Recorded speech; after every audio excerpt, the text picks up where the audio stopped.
wuxuu nabigu sallallahu alayhi wasallam waa dadka aad ugu socda warka gudbintiisa iyo dadka isku dirkiisa sheekadiyo warka u kala qaada oo dadka isjecel kala geeya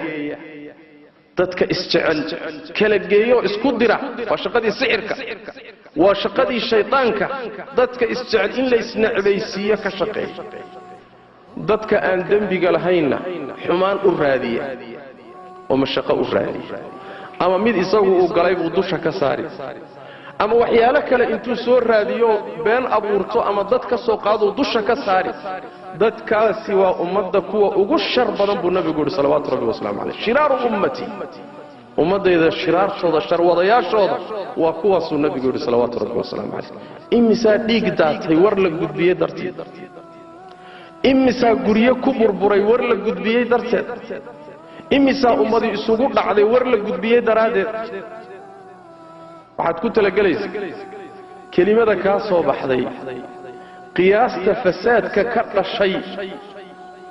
ayaa dambigeedii xisaabteeda leedahay ay kula fududahay adiga markaad leedahay markaad sheegayso laakiin waxa ka dhashay dhiigga ku daatay ummadda isku nacday burburka ka dhashay masaa'ibta ka dhalatay adiga xambaarsanaya maxaa yeelay musabbibat aadam labadii wiil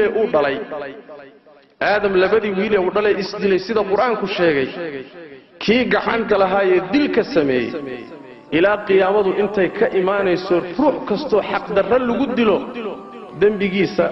ka dilka sameeyay dambigiisa in la eg buu isaguna leeyahay maxaa yeelay kaana awwala man sanna alqatla dilka ibni aadamku inuu isdilo ninkii ugu horeeyay jideeyay buu jidka wixii mar oo dhan dunuubtooda dhan buu urursan ayaguna way qaadanayaan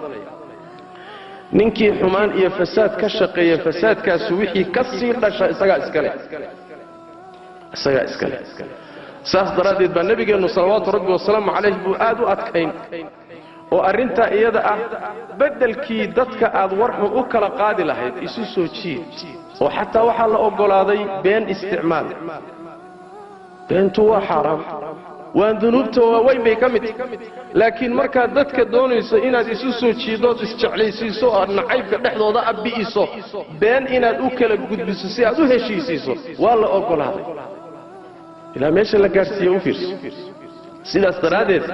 waxa laga maarmaana in lagu baraarugo wararkan faraha badan ee sida fudud loo naqlinayo waxa nabigeena ka sugan salawaatu rabbi wasalaamu calayhi inna ar-rajula la yatakallamu bil kalima ruux ba hal kelimada ku hadlay kelimada markuu ka hadlay ka soo baxaysa muusan u fiirsanay kama fiirsanay isma lahayn meesha ay gaadhay bay gaadhi doontaa halka kelimo ee uusan ka fiirsanin oo dhici karta inay kaftan uga soo baxday ayaa ilaahay tabaaraka wa tacaala cadhadiisa ayuu ku helayaa ilaa qiyaami saaca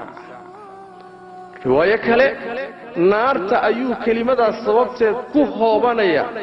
70 sano ayuu naarta hoos ugu sii hoobanaya halka kelimo darteed hal kelimo oo kula cuslayn odan ka baaraan degin oo si fudud kaaga soo baxday oo dhici karta inaad ku kaftantay waa waxa dhici karaysa 70 sano inaad naarta jahannama hoos u gasho arabkani ma sahlana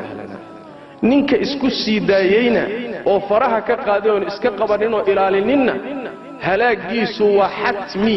inuu halaag sameeyo adduunyo aakhiraba waa mas'ala aan shaki ku jirin nabigeenu salawaatu rabbi wasalaamu calayhi arinta iyada aad waadkii quraanka kariimkaana rabbi wuxuu ku sheegay dadka mudan in la iska fogeeyo warkoodana aan la qaadanin oo la ateecin sifaadkooda waxa kamida dadka u socda oo ka shaqeeya namiimnimada oo dadka warka u kala qaada alla wuxuu yiri ha ateecina ka warkiisa ha dhageysanina waxna ha ku dhisina maxaa yeelay waa faasiq وفاسق هدو فاسق يهينا خبر الفاسق ومردود مرضو فاسق يهي وركيس ومردود سيدابو فاسق نقضي هدو هري صالحها وركن او قدبية فسادك كشقين يو فاسق نقضي هدو فاسق نقضينا ربي وحويري يا أيها الذين آمنوا إن جاءكم فاسق بنبأ فتبينوا فاسق وركيسة أقبلنا ولا تطع هاطعد وركيسنا وحكون نسد عدناها كل علوب ومدها كرة قالمين وركيسة علي السيوح الشقواني فسادك كقبو مصيبة جرتا إيمانتا مصائبتا ووين بيكمتا إن سفضت ورك اللوغ بيو وبالتالي أمدي أيسكو عصو انتصو مصائبة أي كدلت قلوبتي اسنعضو